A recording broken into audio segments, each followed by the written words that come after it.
Hi friends, this is Susie, your Candy Crush Guru, here to help you solve the puzzle of level 1298, where we have 50 moves to clear out 73 jelly and reach 146,000 points.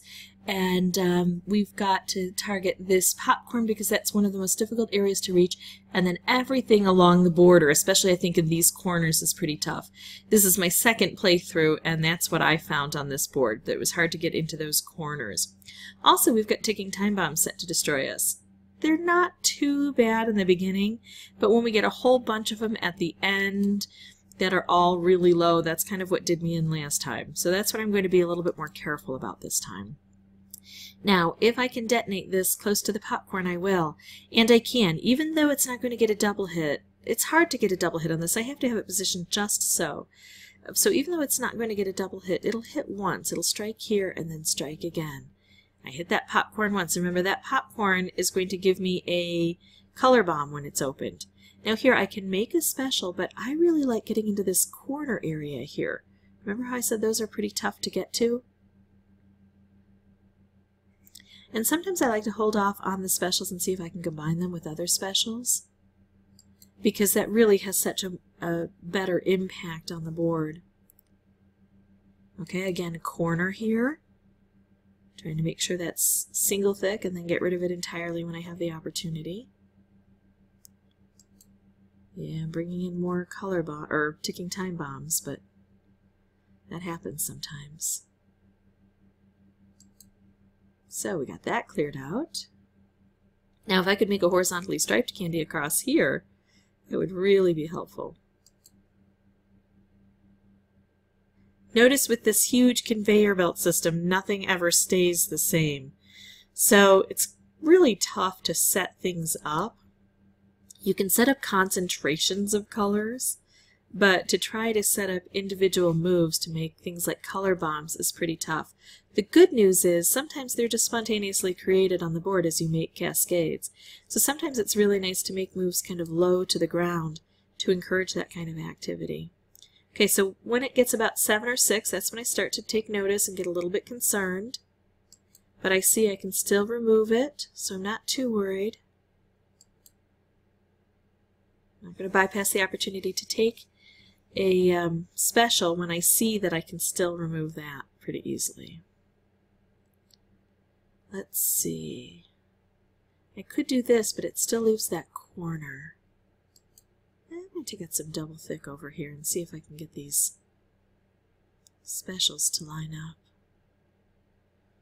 This would be the time to deploy this. Unfortunately, I cannot.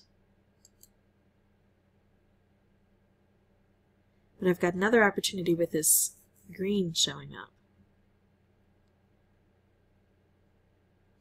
That would be a good place to deploy that too. Again, can't. Okay, so here we go. We're going to get a little bit of activity here. We've got a lot of things coming, including we're going to get rid of that ticking time bomb that's set pretty low.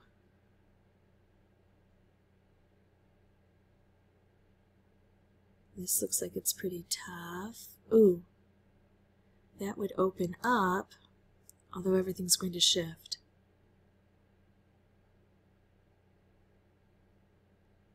Well, let's see. I've got quite a few specials coming in this area that can target, so I'm not too worried.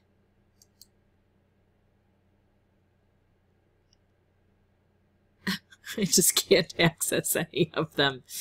Urgh.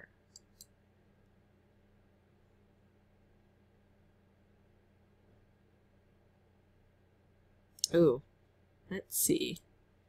Working down here in this little crevice. And then here we go. Taking out the corners. This is now at 6. I can take some things out and take out the ticking time bomb. Here I can drop this down a level. Get it closer into the action.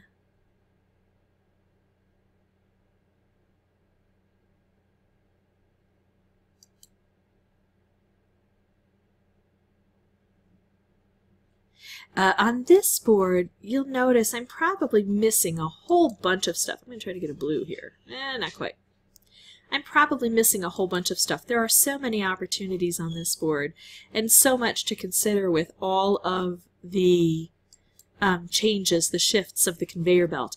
That's the bad news. The good news is it doesn't really matter.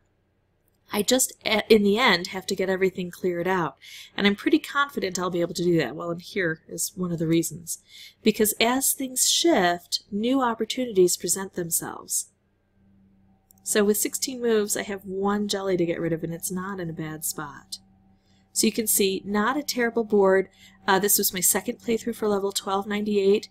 It was the ticking time bombs what done me in the first time round, so just be a little bit careful of those. Use some boosters if you need to, but just keep looking for the best opportunity you can find on the board and you should be able to clear it out. If you want to see more videos, you can subscribe, and as always, thanks for watching.